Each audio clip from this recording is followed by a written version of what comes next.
오늘 아침 일라디오. 날은 비교적 포근했지만 뿌연 먼지 때문에 답답한 주말이었습니다. 다들 잘 보내셨습니까? 미세먼지 농도가 평소보다 3배 넘게 짙어지면서 올해 처음으로 미세먼지와 초미세먼지 특보가 동시에 내려지기도 했는데요. 이제 마스크가 필수품이 되긴 했어도 공기까지 나빠지다 보니까 아마 많이들 답답하셨을 겁니다.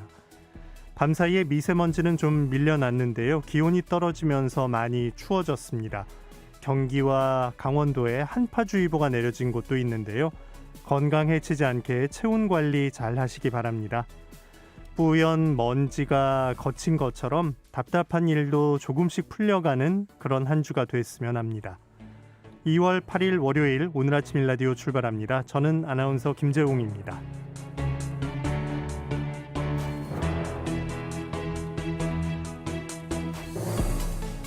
오늘 아침 일라디오 여러분과 함께 만들어 가겠습니다. 방송 들으시면서 단문은 50원, 장문은 100원 드는 유료 문자 샵 9730 이용하실 수 있고요. 유튜브에서 KBS 일라디오 공식 채널 검색해서 들어오시면 채팅창에 참여하실 수도 있습니다. 자, 월요일 아침 세상의 모든 농수산물 퀴즈 새농퀴로 시작하는 날이죠. 힌트 잘 들어보시고요. 정답 아시는 분들은 단문 50원, 장문 100원의 유료 문자 샵 9730으로 보내주시면 됩니다. 참여해주신 분들 가운데 20분 뽑아서 농촌진흥청에서 제공하는 웰빙 혼합 잡곡 세트, 경기 농촌 융복합 산업 인증 제품인 사과즙 세트, 또 모바일 커피 교환권을 비롯한 다양한 선물 준비하고 있으니까요.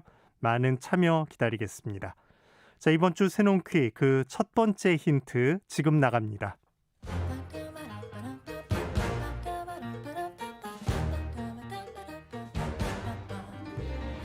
오늘 아침 일라디오가 선정한 우리 농수산물을 맞히는 세상의 모든 농수산물 퀴즈 새농퀴. 안녕하세요. 퀴즈 내는 성우 김성입니다. 이번 주 새농퀴 정답인 이것은 쌍떡잎 식물 양귀비목 겨작과의 하늘살이 풀로 양배추의 일종인 녹색 채소입니다. 그래서 녹색 꽃 양배추라고도 부르는데요. 서양 요리를 할 때는 샐러드나 수프에 많이 사용하고 우리는 주로 살짝 데쳐서 초고추장에 찍어 간단하게 즐기기도 하죠. 이렇게만 먹어도 담백하고 단맛이 좋으니까요. 사실 우리가 먹는 부분은 이것의 어린 꽃입니다. 밭에서 자라는 이것을 보면 두툼한 줄기 끝에 작은 꽃이 무수히 달려있는데 우리가 바로 그 꽃을 먹는 거죠. 제주도의 대표적인 월동작물이기도 한 이것. 미국 시사주간지 타임지가 10대 건강식품으로 선정하기도 했던 이것. 이것은 무엇일까요? 정답 아시는 분들은 단문 50원, 장문 100원이 드는 유료 문자 샵 9730으로 보내주세요. 20분께 행운의 선물을 드립니다.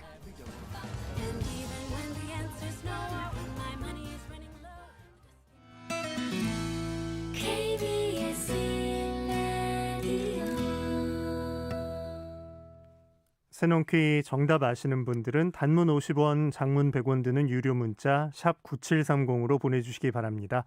추첨을 통해서 20분께 선물을 드리도록 하겠습니다. 농작업 정보로 이어가죠. 농촌진흥청 농촌지원국의 김용길 농업기술전문위원과 함께합니다. 안녕하십니까?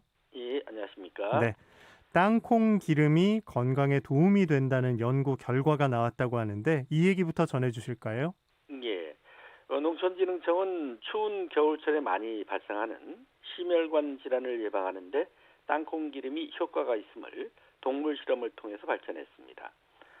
비만을 유도한 동물에게 4주간 일정량의 땅콩 기름을 매일 먹인 결과 땅콩 기름을 먹인 치의 경우 나쁜 콜레스테롤 농도는 34%가 감소하고 몸에 유익한 콜레스테롤 농도는 26%나 증가한 것으로 확인이 됐습니다.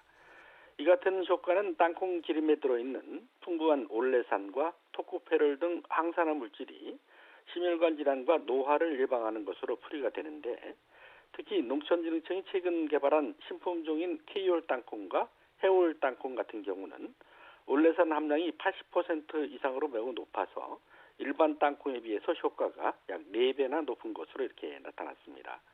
농촌진흥청은 추운 겨울철에 땅콩 기름을 이용해 여러 가지 요리에 활용하면 고소한 풍미를 더한 음식 섭취는 물론 심혈관 질환도 예방하는 효과가 기대된다고 밝혔습니다. 네. 자, 주말은 좀 포근하게 지나갔는데 오늘은 또 찬바람이 붑니다. 이번 주 농업 기상도도 전망해 볼까요? 예.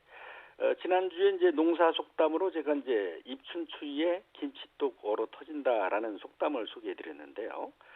속담처럼 입춘을 전후에 한파주의보가 내려졌고 오늘도 지역에 따라서 상당히 낮은 온도를 기록하고 있는데 예보에 없던 이제 또 기습적인 강풍과 함께 지역에 따라서 많은 눈이 내려서 농가가 피해를 줄이기 위해서 대처하느라 분주한 한 주를 보내시기도 했습니다. 네. 이번 주는 기온은 평년보다 높고 맑은 날이 지속될 것이라는 예보가 있긴 하지만 지난주에 내린 눈과 비로 인해서 습해가 우려되기 때문에 논에 심은 맹류와 마늘, 양파 등 월동작물과 시설하우스 작물은 배수로 정비를 다시 한번 잘 해주셔야 되겠고요. 조류 인플루엔자 확진 농가도 계속해서 늘고 있는 상황이기 때문에 농가에서는 긴장을 풀지 마시고 철저한 농장 소독과 사람과 차량 통제 등 차단 방역 조치를 철저히 실천하셔서 가축 질병이 조기에 안정화되도록 힘써주셔야겠습니다. 네.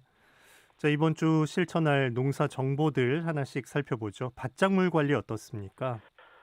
가을철에 기상 여건이 좋지 않아서 파종을 못한 밀과 보리 같은 경우는 이삭이 빨리 패는 품종을 선택을 하셔서 2월 중하순에 종자의 양을 시발당 20에서 25kg을 기준으로 준비해 심으시면 가을에 심는 보리와 밀과 비슷한 수량과 품질을 확보할 수 있기 때문에 종자 준비를 해서 적기에 파종을 해주시면 좋겠고요. 가을에 심은 그 보리와 밀은 웃거름을 줘야 하는 시기가 됐는데요. 웃거름을 주는 적기는 생육 재생을 확인한 후 열흘 이내, 그러니까 남부 지역은 2월 중순, 중북부 지역은 2월 하순에 주시면 되겠습니다. 또 고추 조숙 재배를 할 농가에서는 2월 중에 종자를 파종하셔야 하는데 파종량은 아주 심을 때 필요한 모종의 양보다 50% 정도를 더 늘려 파종하시는 게 좋겠고요. 고추 육묘상 온도는 낮에는 25에서 28도, 밤에는 15에서 18도 정도가 유지되도록 관리를 해주셔서 고온이나 저온으로 인한 생리 장애를 받지 않도록 해주시는 게 중요하겠습니다. 네. 과수농가에선 가지치기를 잘 해야 하는 시기죠. 예, 과수농가가 이제 전정을 할 때 고려할 사항으로는 위쪽 가지가 아래쪽 가지보다 굵으면은 아래쪽 가지를 잘라 주시는 게 좋겠고 늘어진 가지는 위쪽으로 유인하거나 잘라내시고요. 또 안으로 향한 가지는 역시 잘라내는 것이 좋겠습니다. 과수 화상병을 사전에 예방하기 위해서는 전정을 하기 전과 전정을 하고 난 후에 전정 가위와 톱 등 도구 같은 경우는 철저히 소독을 하시고 과수원을 출입할 때는 신발과 작업복을 따로 준비해 두었다가 갈아입은 후에 작업을 하시는 것이 안전하겠습니다. 네. 자, 올겨울 눈 내린 날이 많았는데 이럴 때 인삼 재배 농가가 살펴야 할 점도 있다고요? 예. 오늘도 이제 울릉도라든지 이쪽 지역은 또 눈이 많이 내린다는 예보도 있는 만큼 해안 지역에 있는 특히 인삼 재배 농가 같은 경우는 갑자기 눈이 많이 내릴 것에 대비해서 제설 장비를 점검해 주시고 많은 눈으로 인해서 이제 시설이 붕괴되지 않도록 미리 보강 조치를 하시는 것이 좋겠습니다. 인삼밭에 서리빨이 심할 경우에는 엄 피해와 건조 피해를 받기 쉽기 때문에 흙을 조금 덮어준 후에 가볍게 눌러주시고요. 약용작물인 오미자 나무를 전정할 때는 병해충 피해를 입은 가지나 짧고 연약한 가지, 또 결실 가지가 3mm 이하로 가느다란 가지, 꽃눈이 너무 많이 발생된 가지 등을 골라서 전정을 해주시는 것이 좋겠습니다. 네. 자, 끝으로 축산 농가에서 할 일도 말씀해 주시죠. 조류 인플루엔자 이제 역시 방역을 위해서는 축사를 출입할 때 장화로 갈아 신기라든지 축사 내벽에 그물망을 정비하고 또 신발 소독조 설치 운영, 주기적인 소독약 교체와 매일 소독하기 등 차단 방역 수칙을 잘 지켜주셔야겠고요. 어린 병아리 같은 경우는 이제 저온에 매우 민감하기 때문에 추위에 노출되지 않도록 관리를 해주셔야 하는데 특히 온도에 가장 민감한 일주가 안 된 병아리 같은 경우는 저온에 노출되면 이제 폐사율이 급격히 증가하기 때문에 32도 이상의 온도로 관리를 해주시는 게 좋겠습니다. 네. 농작업 정보 농촌진흥청의 김용길 농업기술 전문위원이 전해드렸습니다. 고맙습니다. 예, 감사합니다. Good morning. Good morning. 좋은 아침을 맞는 법 KBS 오늘 아침 일라디오. Good morning. Good morning. It's 대통령 직속 농어업 농어촌 특별위원회가 지난해 9월부터 12월까지 경기도 안성, 화성, 여주, 경남 거창 지역의 6곳 마을을 대상으로 해서 농지 소유와 이용에 관한 실태 조사를 했습니다. 부재지주가 소유한 농지는 얼마나 되는지, 개인의 임차 현황, 또 영농 승계 현황 등을 모두 조사해서 농지제도 개선 방향을 찾아보자는 취지였는데요. 3개월간의 조사를 마치고 최근에 농특위가 조사 결과를 발표했습니다. 조사 대상 농지는 농지법상 농민이 아닌데도 농지를 소유할 수 있는 예외 조항 때문에 비농민 농지 소유 비중이 점차 확대되고 있었습니다. 농지는 누가 소유하고 어떻게 이용되고 있는지, 또 지속 가능한 농업을 위해서는 농지 제도가 어떻게 개선돼야 할지 농수산 이슈를 통해 확인해 봅니다. 한국농정신문 원재정 기자 전화 연결돼 있습니다. 안녕하십니까? 네, 안녕하세요. 한국농정신문 원재정입니다. 네, 대통령 직속이죠. 농어업 농어촌 특별위원회 농지 소유와 이용에 관한 실태 조사를 마무리했다고요? 네, 대통령 직속 농업 농어촌 특별위원회에는 여러 분과위원회가 활동을 하고 있는데요. 제도 개선이 시급하지만 정책 변화가 더딘 의제 중 하나인 농지 문제를 논의하는 농지제도 개선 소분과가 있습니다. 농특위의 농지제도 개선 소분과는 더 이상 농지가 감소되지 않도록 제도 개선을 논의하기로 했고요. 또 문제 해결을 위해서 우선 표본 지역을 설정해서 그 지역의 모든 농지의 실태를 조사했습니다.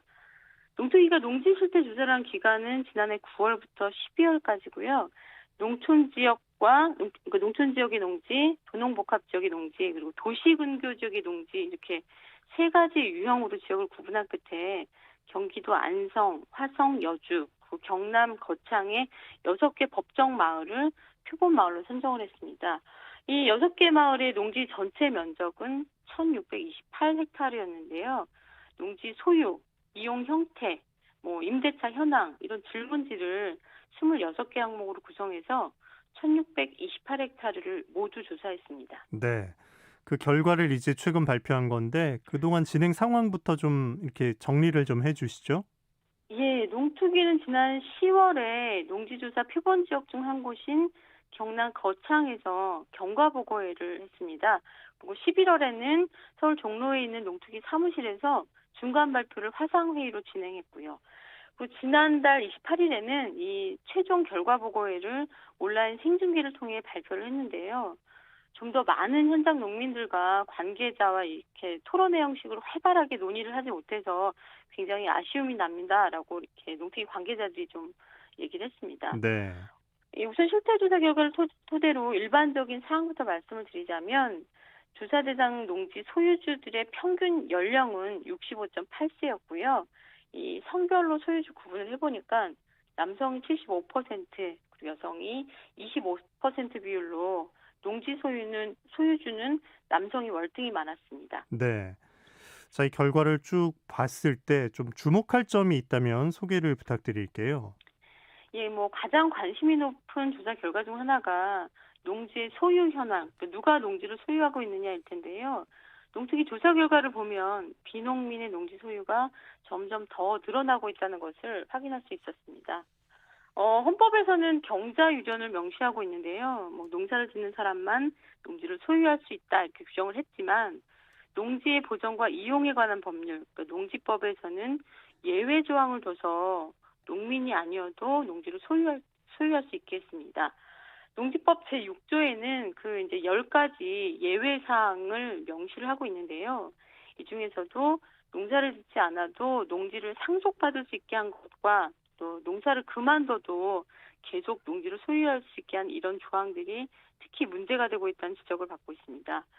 농특위가 이번 대상 농지를 조사하면서 이제 농지를 취득한 이런 농지를 대상으로 농지 취득 목적을 이렇게 질문을 했는데요. 농업 경영을 위해서 농지를 취득했다라고 한 답변이 710헥타르로 66.7% 가장 많이 나왔습니다. 그리고 상속을 위해서 농지를 취득했다 95헥타르, 그러니까 9% 정도 답변이 나왔고 네. 주말 체험 영농을 위해서라고 답한 게 12헥타르 1.1%입니다. 그리고 농지 전용을 목적으로 농지를 취득했다라고 답을 한 게 6헥타르 0.6% 정도 나왔고요. 시험과 연구 실습을 위해서도 1헥타르 0.1% 정도 농지 취득 목적으로 답변이 나왔습니다. 답변만 보면 농사를 짓기 위해서 농지를 취득한 것이 절대적으로 많았는데요. 문제는 농지 취득 목적에 답변을 하지 않아서 확인 불가로 처리된 답변이 238헥타르, 비율로는 22.4%가 된다는 점입니다. 그러니까 농사용이 아닌 목적으로 그 농지를 취득한 비율은 실제 더 높을 수 있다는 이런 추론도 가능한 상황입니다. 네.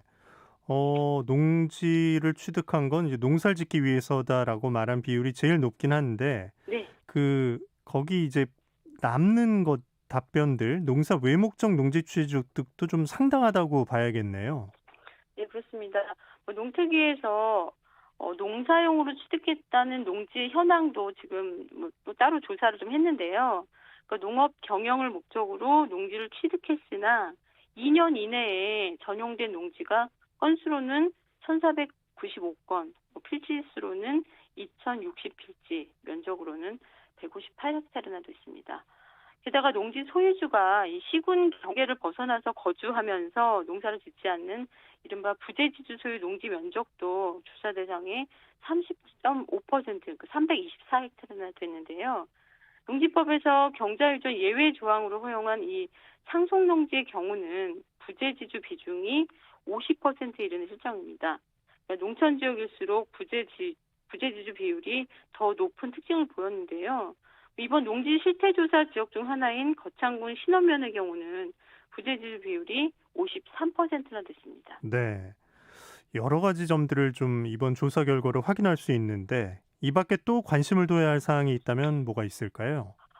네, 이번 농지조사의 연구는 경남연구원에서 좀 준비를 했는데요. 이 연구 책임자인 이문호 박사는 행정이 파악하고 있는 농지 정보를 종합해서 조사를 추진했지만 이 현장의 정보와 일치하지 않은 경우가 상당히 많았다. 이런 점을 애로사항이자 개선점으로 꼽았습니다. 한마디로 농지 관련 데이터가 굉장히 엉망진창이었다는 말인데요. 실제 농지원부에 등록된 필지수도 굉장히 낮은 편이었습니다. 거창군 신원면의 이 한 마을은 이 농지원부에 등록된 필지수가 전체 농지 15.9%밖에 안 됐고요. 경기도 여주시 흥천면의 한 마을은 농지원부에 등록된 필지가 28.3%로 조사됐습니다. 그리고 또 농업 경영체 등록 필지도 굉장히 들쑥날쑥한 상황이었는데요. 거창군 신원면 마을은 58.2%, 그리고 경기 여주시 흥천면의 마을은 49.7% 선이었습니다. 네. 지금 전국의 농지가 158만 헥타르라고 보면 농지 원부상에는 110만 헥타르, 그리고 농가 경영체 등록상의 농지는 140만 헥타르 정도가 됩니다. 결국 많게는 28만 헥타르에서 적게는 18만 헥타르에 대한 농지 정보가 지금 누락되어 있는 상황인데요.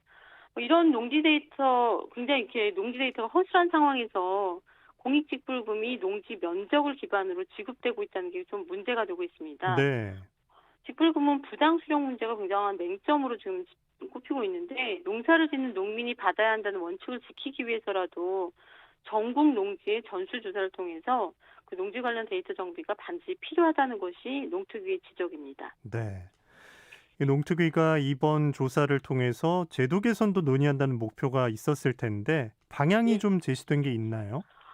네, 이제 경남연구원에서 그 6개 마을의 농지 실태 조사 결과를 발표했고 농특위의 농지제도 개선 소분과에서 제도 개선 부분을 발표를 했습니다.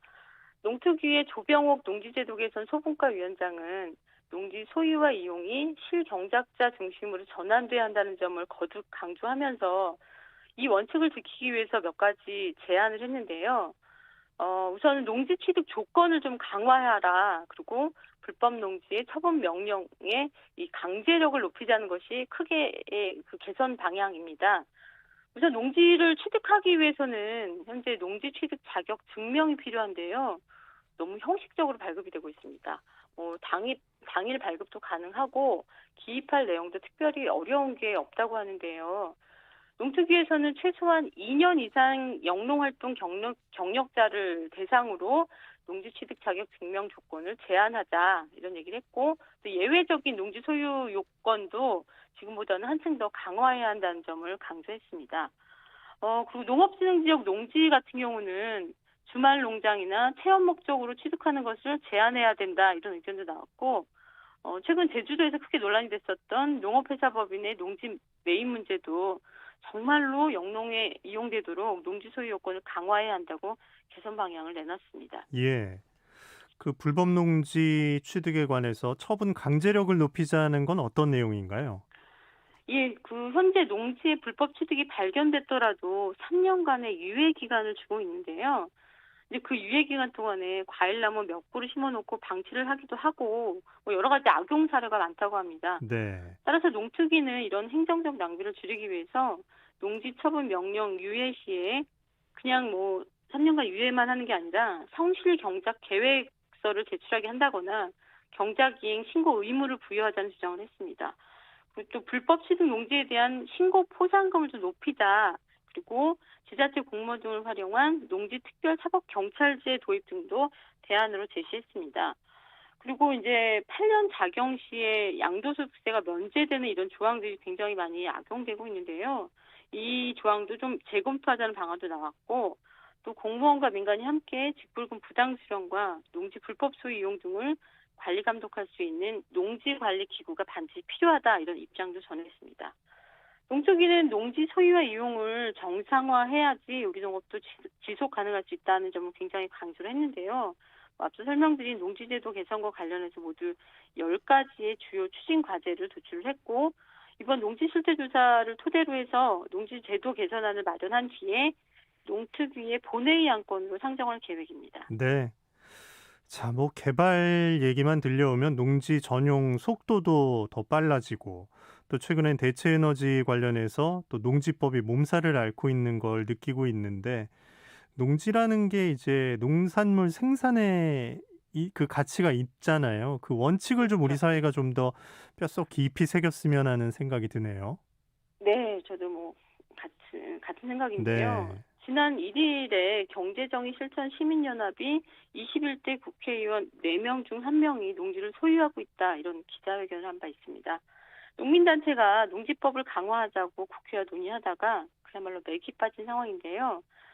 이것뿐만이 아니라 농지에 태양광 시설을 설치할 수 있도록 농지법 개정안을 발의한 의원들도 여럿 있어서 농민단체들의 비판이 확산되고 있습니다.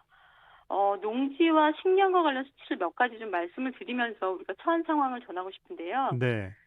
2019년 우리나라의 식량 자급률은 21.7%입니다. 경제협력개발기구, 그러니까 OECD 국가 중에서 최하위 수준이고요. 최근 5년간 전용된 농지는 연평균 15,100헥타르나 됩니다. 이제 면적으로 따져보면 매년 여의도 면적의 52배의 농지가 매년 사라지고 있는 상황입니다. 통계청이 지난해 2월 발표한 2019년 농지 면적은 158만 1000헥타르인데요. 지금 속도로 농지가 전용이 된다면 6, 7년 후에는 농지 면적은 150만 헥타르가 무너진다는 우려가 실제 나오고 있습니다. 네. 이제 반면 정부는 오늘 2022년까지 식량 자급률 수준을 55.4% 수준까지 끌어올리겠다 이런 목표로 관련 정책을 추진하고 있는데요. 문제는 여기에 필요한 농지 면적이 최소한 162만 6천 헥타르는 있어야 된다고 합니다. 수치상으로는 이미 4만 헥타르의 농지가 부족한 상황인 건데요.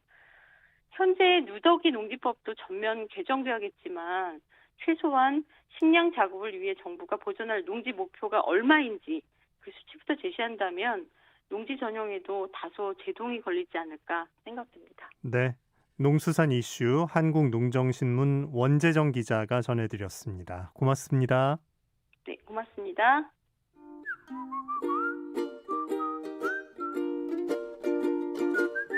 오늘 아침 일라디오 김재용 아나운서의 진행으로 듣고 계십니다.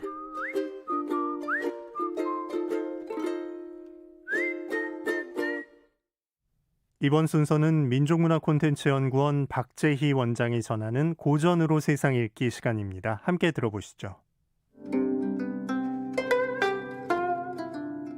안녕하십니까. 고전의 대문 박재희입니다.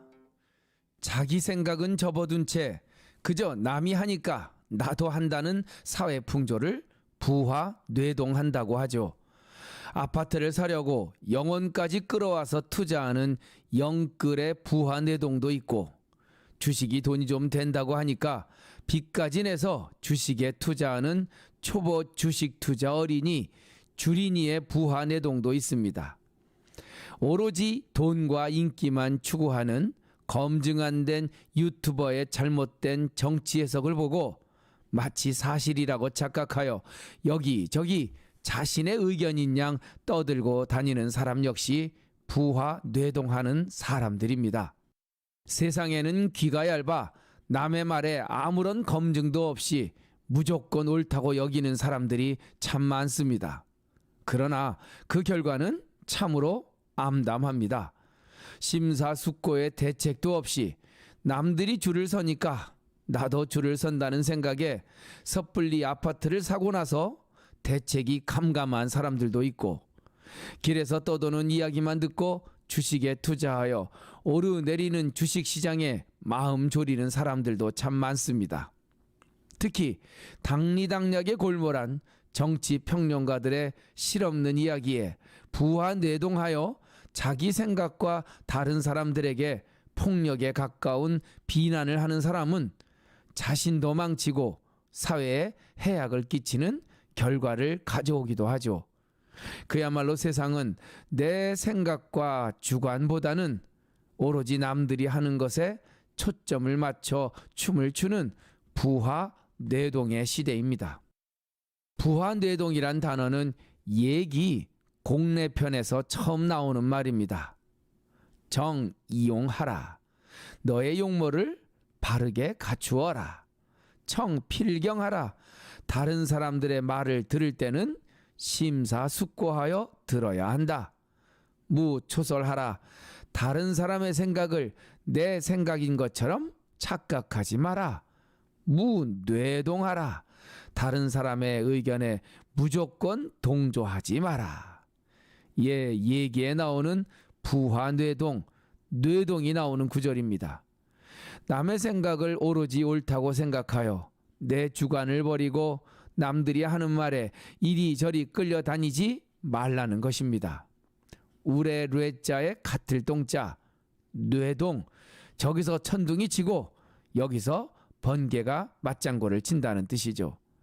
하늘에 천둥이 칠 때 시간이 지나면 번개가 곧 치는 것을 보고 옛날 사람들은 서로 화답하는 것으로 생각하였습니다.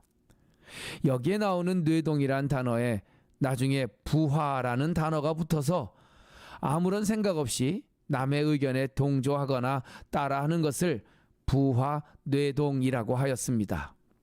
붙을 붙자에 화답할 화자, 부화, 다른 사람의 의견에 붙어서 아무런 생각 없이 화답한다는 뜻입니다. 부화 뇌동, 번개와 천둥이 서로 화답하듯이 자기 생각은 저버려 두고 남의 생각에 아무런 생각 없이 기계적으로 동조하고 따라한다는 의미입니다. 논어에도 부화 뇌동하는 사람들을 소인이라고 정의하고 있습니다. 군자는 화이 부동이요 소인은 동이 불화니라. 군자의 삶은 다름의 화합을 추구하지만 부화 뇌동하지 않고, 소인의 삶은 오로지 부화 뇌동의 삶을 추구하고 다름을 인정하지 않는다. 논어 자로편에 나오는 군자와 소인의 정의입니다. 여기서 동은 같을 동자입니다. 다른 생각을 인정하지 않고 오로지 같은만을 추구한다는 뜻입니다. 오로지 남과 같은 줄에 서려 하고 자신과 같은 사람만 인정하는 편협한 생각을 가진 사람을 논어에서는 소인배라고 강조하고 있는 것이죠. 얘기에 나오는 부하내동의 어원을 읽으면서 횡설과 수설이 난무하는 세상, 정신 바짝 차리고 살아야겠습니다. 어려운 난세, 남의 주장에 휩쓸리지 않고 자신의 주관을 똑바로 갖고 사는 것, 정녕 후회하지 않고 사는 인생의 비법입니다. 고전의 댐은 박재희였습니다. 네, 이어서 날씨 알아보겠습니다. 밤사이 찬 공기에 미세먼지는 밀려났는데 추위가 다시 찾아왔습니다. 경기와 강원 일부 지역에 한파주의보가 내려진 가운데 서울이 영하 5도로 어제보다 9도가량 낮게 시작했고요.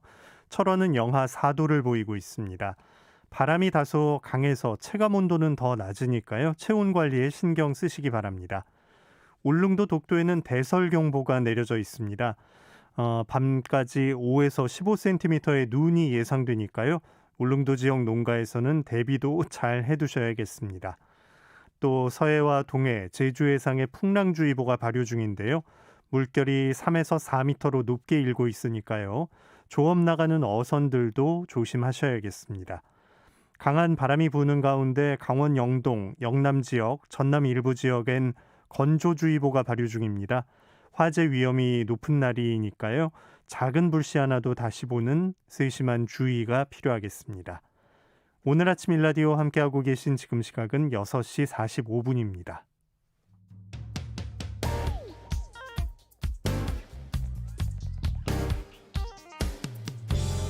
오늘 아침 뉴스 브리핑 정상근 기자와 함께합니다. 안녕하십니까? 네, 안녕하십니까? 네, 주말 사이에 코로나19 현황부터 살펴주시죠. 네, 지난 토요일 영시 기준 신규 확진자가 393명, 그리고 어제 영시 기준 신규 확진자가 372명이었습니다. 사흘째 300명대가 나왔고요. 오늘은 200명대 후반에서 300명대 초반이 예상이 됩니다. 확진자 수가 줄긴 했지만 우려되는 점은 있는데요.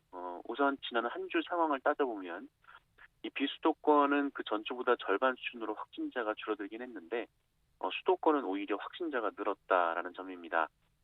감염 재생산 지수도 다시 1에 근접하고 있고 또 직장과 사우나, 실내 체육 등 이 집단 감염이 실내 공간으로 확대가 되고 있습니다. 이에 정부는 특히 설 연휴 기간이 고비라면서 수도권 주민들의 귀성 자제를 요청했습니다. 그리고 해외 유입 확진 사례가 지난해 7월 이후 6개월 만에 가장 많았는데요. 어제 해외 유입 확진자가 46명이었는데 이 27명은 입국 과정에서 확인이 됐고 이 나머지 19명은 거주지나 임시생활시설에서 자가격리를 하던 중에 양성 판정을 받았습니다. 국내 발생 감염에 비해서는 적은 숫자지만 우려되는 부분은 최근 확산세가 빠른 변이 바이러스 때문인데요. 네. 이 해외 입국자가 지역사회로 전파시키는 사례가 나왔었고 또 영국, 남아공, 브라질 등 이 몇몇 국가 입국자들만 전수검사를 하고 있었는데 어제는 변이 바이러스가 확인된 12명 중 9명이 전수검사 대상이 아닌 국가에서 나왔습니다. 이에 당국은 향후 변이 추이를 검토해서 집중 관리 대상 국가를 확대할 예정입니다. 네. 자, 그 비수도권 지역의 영업시간이 밤 10시까지로 1시간 연장이 됐는데 수도권은 그대로 네네. 유지고요. 그래서인지 업주들의 그 개점 시위 얘기도 있더라고요. 네, 지난 토요일에 정부는 비수도권의 영업 제한 시간을 10시로 1시간 연장을 했는데 수도권의 영업 제한 시간은 9시로 유지했습니다. 이에 수도권의 일부 자영업자분들이 집단 행동에 나섰는데요. 손님은 받지 않지만 자정까지 불도 켜고 문도 열어놓는 이른바 개점 시위였습니다. 이 코로나19 대응 전국 자영업자 비상대책위원회는 오늘은 이 코인 노래방 그리고 내일은 술집에서도 기자회견을 열고 개점 시위를 이어갈 계획이다라고 밝혔습니다. 이들은 피해도 책임도 자신들에게 지라고 하는데 더 이상은 버틸 힘이 없다라면서 영업시간 제한 조치를 철폐한다면 방역 지침을 철저히 준수하겠다라고 약속했습니다. 그리고 지금까지 손실에 대해서 소급 적용에 보상해달라 주장을 하고 있고요. 또 자영업자 비상대책위원회는 이 사흘간의 집단 행동에도 정부가 영업시간 제한 조치를 바꿀 의지를 보이지 않으면 9시 이후에도 영업을 강행하는 방안도 검토를 하고 있다고 밝혔습니다. 네. 자, 박범계 법무부 장관이 취임 후에 첫 검찰 인사를 단행했죠? 네, 박범계 장관은 이례적으로 일요일인 어제 오후 검찰 고위급 인사를 단행했습니다. 다만 이번 인사는 검사장급 4명에 대해서만 단행하는 소폭 인사였는데요.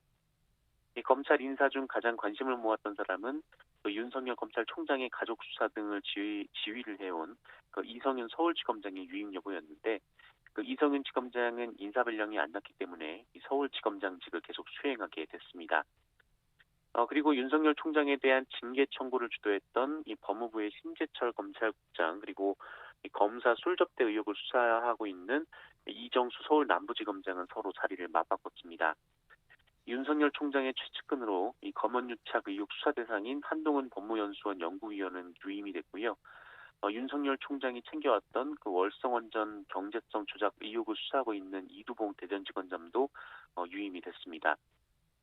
박범계 장관은 인사 전 2차례 윤석열 총장을 만나서 인사 문제를 상의했는데요. 윤석열 총장은 이성윤 지검장과 검찰총장 징계를 추진한 대검 참모진을 교체해달라라고 요구를 했다고 하는데, 이 중에 이성윤 지검장은 유임이 됐고 심재철 국장은 자리를 옮겼습니다. 네. 서울시장 선거에 출마한 범여권 후보들 통합을 전제로 한 단일화에 합의했다고요? 네, 이 4월 7일 열리는 서울시장 보궐선거가 2달 앞으로 다가오면서 이 단일화가 최대 쟁점이 되고 있습니다. 이 범여권에서는 어제 그 민주당 우상호 의원이 열린민주당 정봉주 의원과 단일화에 합의했는데요. 우상호 후보는 역시 열린민주당 후보인 김진애 의원과도 합의를 한 데 이어서 정봉주 전 의원과도 합의를 한 상황입니다. 네. 두 사람은 지도부의 결정 그리고 전당원 투표가 필요하다는 전제 하에 선거정 통합이 어렵다면 통합 선언이라도 한다는 데 동의했습니다. 박영선 전 장관은 단일화 합의를 하진 않았지만 단일화는 빠를수록 좋다, 이 통합에도 찬성한다는 긍정적 입장을 밝혔습니다. 이 단일화를 둘러싼 야권의 신경전도 이어지고 있습니다. 국민의힘 김종인 비상대책위원장은 이 서울시장 선거에 국민의힘이 후보를 못 내는 상황은 오지 않을 것이다 라며 자신감을 표했는데요. 이에 국민의당 안철수 대표는 누가 이기는 게 중요한 게 아니라 야권이 승리하는 것이 중요하다라면서 애들로 김종인 위원장을 비판했습니다. 안철수 대표와 금태섭 전 의원의 단일화를 위한 실무 협상도 어제 비공개로 진행됐는데요. 양측은 단일화 경선 결과를 3월 1일에 발표하기로 합의를 했습니다. 다만 토론 횟수와 시작 시기 등은 추가 협의하기로 했는데요.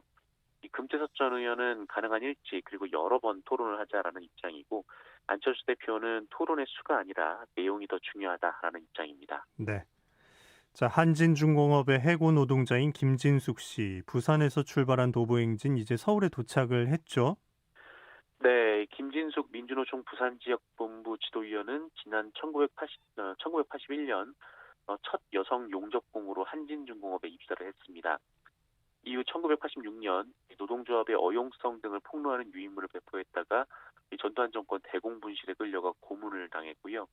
회사는 무단결근 등을 이유로 해고를 했습니다. 이에 김진숙 지도위원은 1987년 회사를 상대로 부당해고라고 소송을 냈지만 이 법원은 기각을 했습니다. 그러나 이후에도 노동운동에 헌신하면서 이 2차례 징역 그리고 5년의 수배 생활을 겪었고요. 2011년에는 한진중공업 정리해고에 반대해서 309일간 크레인 위에서도 고공농성을 벌인 끝에 노사 합의를 이끌어내기도 했습니다. 하지만 이 김진숙 지도위원의 복직은 여전히 이루어지지 않았습니다. 그래서 한진중공업의 마지막 해고 노동자라고 불리기도 하는데요. 김진숙 의원은 지난 2018년 암 진단을 받고 투병 중이기도 합니다. 김진숙 지도위원은 해고되지 않았다면 이 정년을 하루 앞뒀을 지난해 12월 30일 부산을 출발해서 걸어서 서울로 이동을 했습니다. 그리고 일주일간 400km가 넘는 도보 행진을 마치고 어제 청와대 앞에 도착을 했습니다. 김진숙 지도위원은 마지막 목적지인 청와대 앞에서 기자회견을 열고 이 노동인권 변호사가 대통령인 나라에서 왜 아직도 노동자들은 굶고 해고되고 싸워야 하는가, 이주 노동자들은 왜 비닐하우스에서 살다 얼어 죽어야 하는가라면서 이 전두환 정권에서 해고된 김진숙은 왜 36년째 해고자인가, 그 대답을 듣고 싶어서 34일을 걸어 여기까지 왔다라며 이 정부의 사퇴 해결을 촉구했습니다. 네. 자, 해외 소식 좀 보죠. 미얀마에서 10만 명 넘는 사람들이 모여서 평화 시위를 벌였다고요? 네, 미얀마 군부 쿠데타 사태가 일주일째로 접어든 가운데 이 미얀마 최대 도시인 양곤에서는 10만 명이 참가한 최대 규모 시위가 열렸습니다. 쿠데타에 항의하는 시민들은 빨간 풍선을 손에 들고 비폭력 행진 시위를 했는데요. 이날 시위는 쿠데타 이후 최다이기도 하지만 지난 2007년 군정의 급격한 유가 인상에 항의하다 수백 명이 목숨을 잃었던 이른바 샤프론 혁명 이후 가장 큰 규모이기도 합니다. 시위대는 아웅산 수치 고문이 이끄는 민주주의 민족동맹의 상징적인 빨간색과 이웃 태국의 반정부 시위를 통해 널리 알려진 이 세 손가락 경례를 상징으로 사용하고 있는데요. 이 대치하는 경찰의 장미꽃을 건네는 등 최대한 충돌을 피하는 모습이었습니다. 하지만 이 미얀마 남동부 미야와디 지역에서는 시위대를 해산하는 과정에서 경찰이 총을 발사한 것으로 알려지기도 했는데 아직까지 사상자가 발생했는지는 확인되지 않고 있는 상황입니다. 네. 강남 한복판에서 한 남성이 차도에 뛰어들어서 소란을 피웠는데 알고 보니까 마약 때문이었다고요? 네, 이 마약 뉴스가 점점 일상처럼 나오고 있는데요. 지난 토요일 오전 9시 반쯤 서울 강남역 사거리에서 술에 취한 듯 차량들이 주행하고 있는 차도에서 행태를 부린다라는 신고가 경찰에 접수가 됐습니다. 도로 한복판에서 맨발로 춤을 추듯이 비틀거린다라는 내용이었는데요. 출동한 경찰이 남성을 붙잡은 뒤 마약 투약을 의심해서 간이 검사를 했는데 양성 반응이 나왔습니다. 경찰은 이 남성을 마약류 관리법 위반 혐의로 입건하고 국가수의 성분 분석을 의뢰하는 등 정확한 혐의를 조사하고 있습니다. 네. 뉴스브리핑 정상근 기자였습니다. 고맙습니다. 네, 고맙습니다. 자, 3944님, 어제 광주 말바우 시장에 나가봤습니다. 설 명절 앞두고 있어서 농산물도 많이 나오고 오랜만에 사람들도 봤네요 하셨습니다. 자, 이번 주 설 준비 잘 하셔야겠고요. 오늘 낮에도 춥다고 하니까 따뜻하게 챙겨 입고 나와서 개인 방역 수칙도 잘 지키는 하루 보내시기 바랍니다. 오늘 아침 일라디오 아나운서 김재웅이었습니다. 내일 아침 이 시간에 다시 오겠습니다. 고맙습니다.